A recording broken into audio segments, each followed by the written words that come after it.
मैं प्रियंका राय। बच्चों, इसके पहले हमने पढ़ा था शैक्षिक प्रशासन एवं प्रबंधन में शैक्षिक प्रशासन का क्षेत्र। इसमें हमने पढ़ा था पहला कानून व्यवस्था, कानून नियम और व्यवस्था। इसमें बताया था कि जो भी शैक्षिक प्रशासन में क्या कर्तव्य हैं, क्या अधिकार हैं और क्या उत्तरदायित्व हैं, जिससे के लिए कानून, नियमों और उसकी व्यवस्था करनी पड़ती है। फिर था दूसरा बाल केंद्रित व्यवस्था, कि जो आज की शिक्षा, वर्तमान समय की शिक्षा प्रणाली है वो बाल केंद्रित है, न कि गुरु केंद्रित। बालकों को ध्यान में रख करके ही शिक्षा की पाठचर्या का निर्माण किया जा रहा है। ये इसके पहले की वीडियो में बता चुकी हूँ।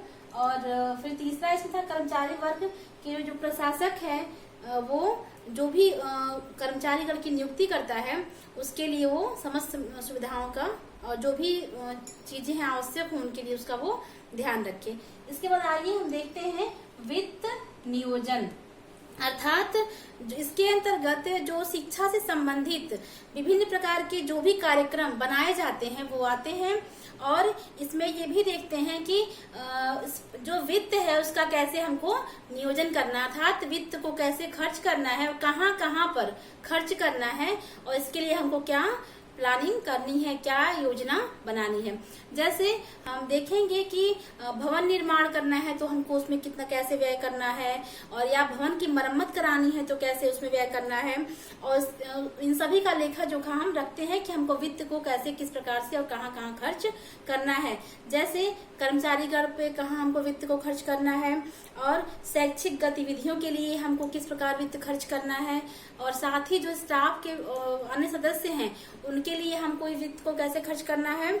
और इसके साथ ही जो भी विद्यालय के रख रखाव संबंधी या विद्यालय से संबंधी जो भी खर्च हैं, जैसे प्रयोगशाला में के लिए हमको जो भी खर्च करना है, अर्थात हम कह सकते हैं कि जो हमारा पैसा है या जो विद्यालय का पैसा है उसको हम किस प्रकार योजनाबद्ध तरीके से खर्च करें कि हमारा पूरा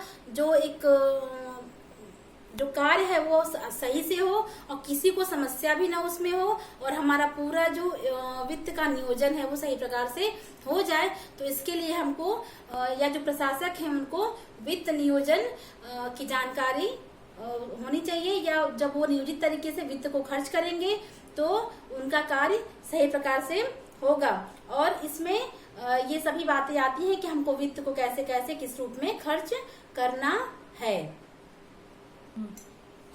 फिर अगला जो आता है वह है पाठ्यक्रम। तो बच्चों, शिक्षा के लक्ष्यों को प्राप्त करने का जो माध्यम है वह पाठ्यक्रम है। जो पाठ्यक्रम है वह शैक्षिक प्रशासन से सीधा संबंध रखता है। पाठ्यक्रम पे ही पूरे विद्यालय का जो लक्ष्य है उस पे पाठ्यक्रम पे ही केंद्रित होता है। और पाठ्यक्रम का निर्माण, उसका आयोजन और समय समय पर परिवर्तित भी होता है, क्योंकि पाठ्यक्रम हमेशा एक तरह से नहीं रह सकता है। पाठ्यक्रम में जब परिवर्तन होगा, नई नई तकनीकें, वैज्ञानिक नियम और जो भी शैक्षिक कार्यक्रम बनाए जाएंगे तो उसमें पाठ्यक्रम में भी बदलाव होता है। और साथ ही इसमें मूल्यांकन करने और इस पाठ्यक्रम में सुधार करने की भी आवश्यकता होती है, जो कि शैक्षिक प्रशासन के द्वारा ही की जाती है। अगला है पॉइंट व्यापक जन संपर्क।